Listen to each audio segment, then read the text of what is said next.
वांगचूक यांच्या समर्थनार्थ उद्धव ठाकरेंचा छत्रपती शिवाजी महाराज पार्कमध्ये आज दुपारी 4 वाजता आंदोलन। मीनाताई ठाकरे पुतळ्याजवळ ठाकरेंच्या शिवसेनेचं आंदोलन। वांगचूक यांच्यावरती दिल्लीमध्ये सफदरजंग या रुग्णालयामध्ये उपचार सुरू आहेत। वांगचूक यांची प्रकृती स्थिर आहे। रुग्णालयाकडून मेडिकल बुलेटिन जारी।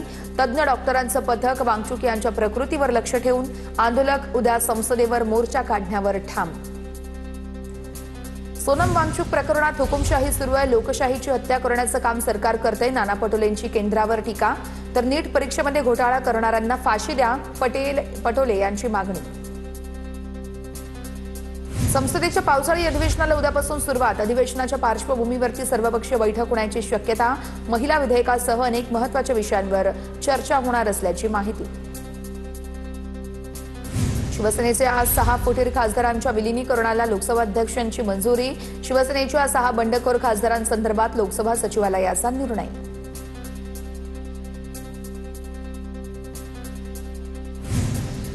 ठाकरेंच्या शिवसेनेनं आत्मचिंतन करावं। सर्वसामान्य जनतेला न्याय देण्यासाठी 6 खासदार आमच्यासोबत आल्यात। एकनाथ शिंदेंची ठाकरेंच्या सेनेवर टीका।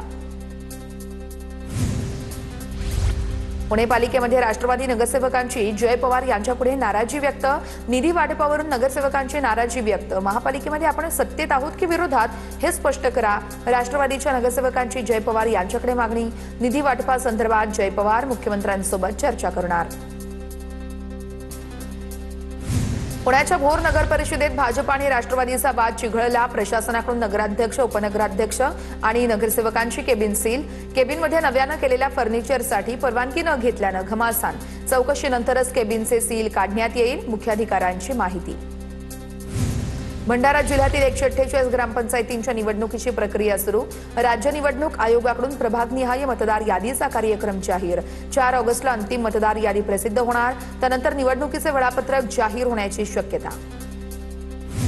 केडीएमसीच्या मनपा रुग्णालयातील डॉक्टर मारहाण प्रकरणी शिंदे सेनेचा नगरसेवक रमेश म्हात्रेला मोठा दणका। रमेश म्हात्रेचा जामीन अर्ज हायकोर्टाकडून रद्द। आज संध्याकाळी 5 वाजेपर्यंत पोलिसांना शरण जाण्याचे कोर्टाचे आदेश।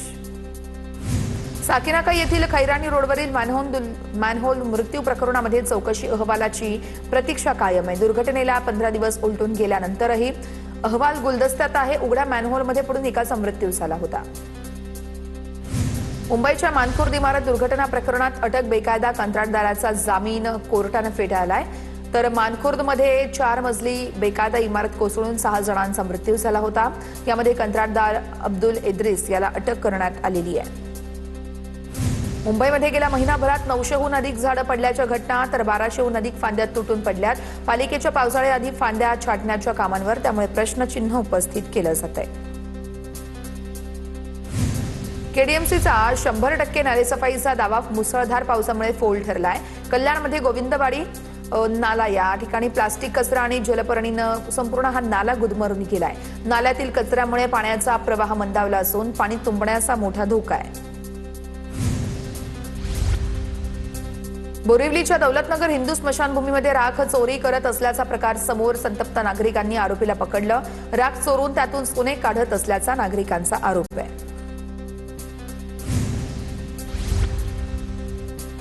पुण्यातील 5 प्रसिद्ध रक्तपेढ्यांचे परवाने निलंबित। एफडीएने केलेल्या तपासणीमध्ये नियमांचं उल्लंघन केल्यामुळे कारवाई करण्यात आली आहे। औंध जिल्हा रुग्णालयातील मेट्रो रक्त केंद्राचा परवाना निलंबित करण्यात आलेला आहे।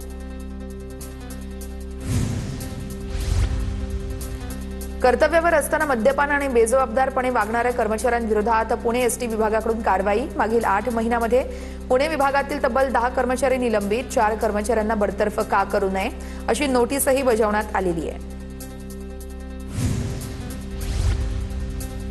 पुणे महापालिकेमध्ये नोकरी लावण्याचा आमिष दाखवून बनावट नियुक्तीपत्र देत 45 लाख रुपयांची फसवणूक आणि या प्रकरणी महापालिकेतील शिपायाविरोधात गुन्हा दाखल। बनावट लेटरहेड आणि शिक्क्यांचा वापर केल्याचंही उघडकीस। पुणे पालिकेच्या सदनिका, इमारती आणि जागांची मालमत्ता कराची तब्बल 35 कोटींची थकबाकी थकली। पुणेकरांकडून पालिका मालमत्ता कर आणि पाणीपट्टी वसुलीसाठी जप्तीची कारवाई करते, पण आता पुणे महापालिका कारवाई करणार का असा प्रश्न उपस्थित केला जातोय। पुण्यामध्ये महावितरणची धडक कारवाई। 1281 वीज चोरांना बसला 81 लाखांचा दंड।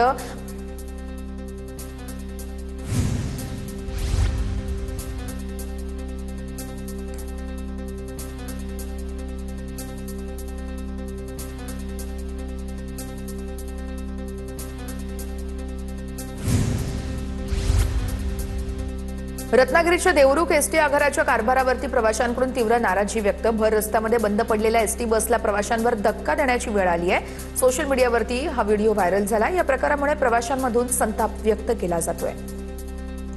वाशिमच्या चिखली खुर्द ते सुराळा रस्त्याची दुरवस्था झाली आहे। ठिकठिकाणी पडलेल्या खड्ड्यांमुळे प्रवास धोकादायक आहे। अनेक वर्षांपासून दुरुस्तीची मागणी करूनही काम सुरू न झाल्यानं नागरिकांकडून संताप व्यक्त केला जातोय।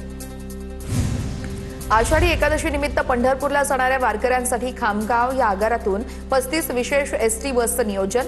या सेवेमुळे वारकऱ्यांचा प्रवास सोपा होणार आहे। महिलांना 50% तर ज्येष्ठांना मोफत प्रवासाची सुविधा मिळणार आहे।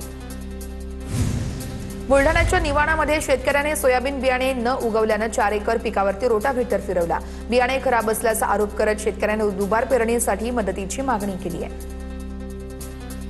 अकोला जिल्ह्यामध्ये बोगस बियाणे विकणाऱ्या 9 कंपन्यांवर गुन्हा दाखल। निकृष्ट दर्जाचं सोयाबीन बियाणे असल्याचं प्राथमिक अहवालात समोर। अकोला जिल्ह्यात तब्बल 9 बियाणे कंपन्यांवर 11 ठिकाणी गुन्हे दाखल। नंदुरबारच्या शहाद्यातील लोकनायक जयप्रकाश नारायण सूतगिरणीच्या लिलावाविरोधात सभासद आणि शेतकरी आक्रमक। सूतगिरणी वाचवण्यासाठी चिंतन बैठक। गरज पडल्यास न्यायालयीन लढाई आणि आंदोलनाचाही इशारा। नंदुरबार जिल्ह्यामध्ये पावसाने पाठ फिरवल्यामुळे शेती जगवण्यासाठी शेतकऱ्यांसमोर मोठं संकट। 1.5 महिना उलटला तरी समाधानकारक पाऊस नसल्यानं शासनानं तात्काळ दुष्काळ जाहीर करावा, शेतकऱ्यांची मागणी आहे। मुंबईकरांची चिंता वाढली कारण मुंबईला पाणीपुरवठा करणाऱ्या तलावांच्या पाणलोट क्षेत्रामध्ये पावसाचा जोर ओसरलाय।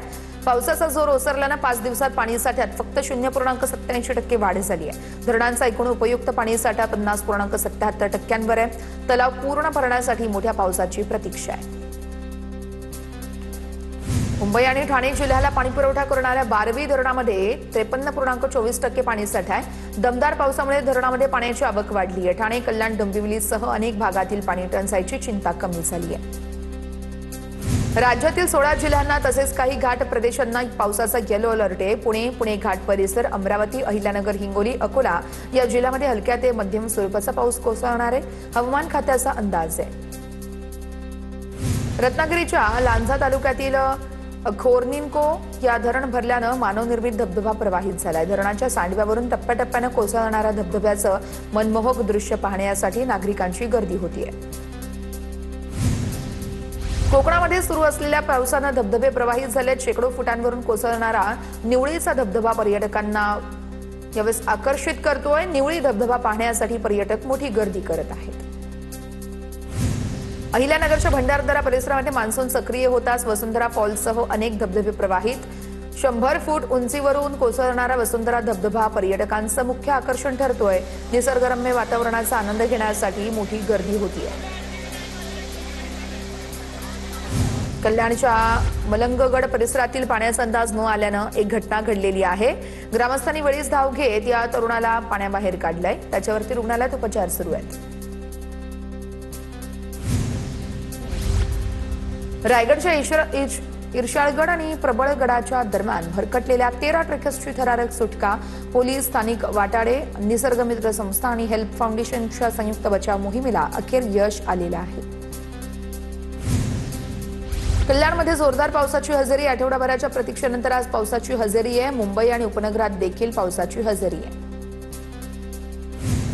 चांगला पाऊस पडावा यासाठी सांगलीच्या जत तालुक्यामध्ये चक्क गाढवाचं लग्न लावण्यात आलंय। जत तालुक्यामध्ये समाधानकारक पाऊस झाला नसल्यानं वरून राज्याला प्रसन्न करण्यासाठी सिद्धनाथ येथील ग्रामस्थांनी गाढवाचं लग्न लावलं। लग्नाच्या विधीनंतर गाढवांची गावातून मिरवणूक देखील काढण्यात आलेली आहे।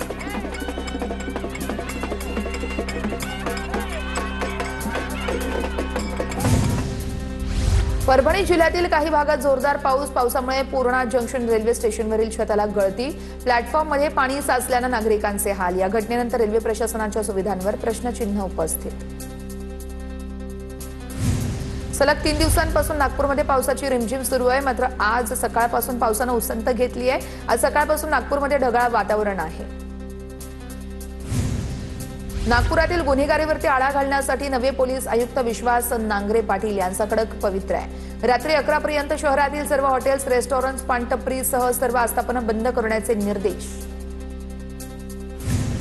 बुलढाण्याच्या मलकापूर तालुक्यामध्ये वेळाचा धाक दाखवून विवाहितेवरती अत्याचारानंतर घटनास्थळावरून आरोपी पसार. मलकापूर ग्रामीण पोलीस ठाण्यामध्ये 2 अज्ञात आरोपींविरोधात गुन्हा दाखल. आरोपींच्या शोधासाठी 5 विशेष पथकं तयार आहेत. घटनास्थळी फॉरेन्सिक पथक आणि श्वान पथकाकडून पाहणीही करण्यात आलेली आहे.